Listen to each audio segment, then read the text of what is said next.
हर हर गंगे।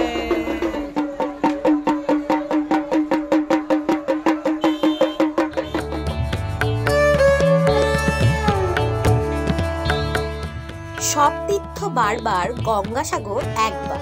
প্রতি বছরের ন্যায় এই বছরও কলকাতায় আউটরাম ঘাটে গঙ্গাসাগর মেলা উপলক্ষে ইতিমধ্যে ভিড় জমিয়েছেন পুণ্যার্থীরা। গঙ্গাসাগর মেলাকে সফল করতে সমস্ত রকমের প্রস্তুতি ইতিমধ্যেই সেরে ফেলেছে রাজ্য সরকার।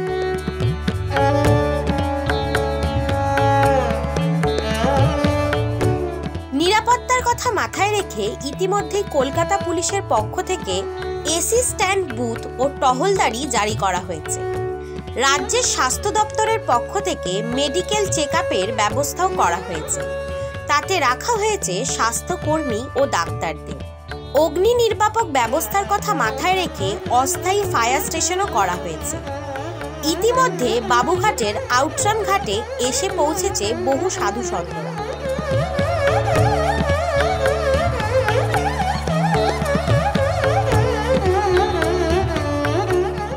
গঙ্গাসাগর মেলা নিয়ে কি বলছেন তারা, চলুন শুনে নেওয়া যাক। জবের থেকে তৈরি, এই পাগলের হাতে তৈরি। আগে আমরা মুষ্টিকর কয়েকটা সাধু মিলে এখানে এসে মেলায় বসতাম।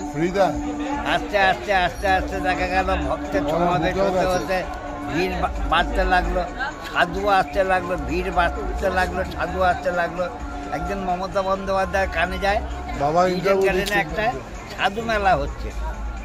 একদিন মমতা এখানে পরিক্রমা করতে আসে, সাধুদের দর্শন করতে আসছে। মমতা সাধু হয়ে যায়, তারপরে সাধুদের জন্য থাকার জন্য বাসস্থান করে দেয়, সাধুদের জন্য টয়লেট করে দেয়, সাধুদের বাসস্থানে লাইট লাগিয়ে দেয়, সাধুদের বাসস্থানে কাপড় লাগিয়ে দেয়, সাধুদের জন্য প্রশাসনের বন্দোবস্ত করে দেয়, সাধুদের জন্য মেডিকেল টিম এখান থেকে তারা 50 খানা, যাতে কোনো সাধু অসুস্থ হলে তাকে অ্যাম্বুলেন্সে করে নিয়ে যাওয়ার জন্য এখানে ফায়ার ব্রিগেডের বন্দোবস্ত করে দেয়। এখন সাধুদের কোনো কষ্ট নেই। দূর দূরান্ত থেকে আগত পুণ্যার্থীদের গঙ্গাসাগরে পৌঁছে দেওয়ার জন্য প্রস্তুতি নিয়েছে রাজ্য পরিবহন। ইতিমধ্যেই লট 8 হয়ে কচুবেড়িয়া যাওয়ার জন্য দূরপাল্লার বাসগুলিতে উপচে পড়া ভিড়ের ছবি ধরা পড়েছে আমাদের ক্যামেরায়।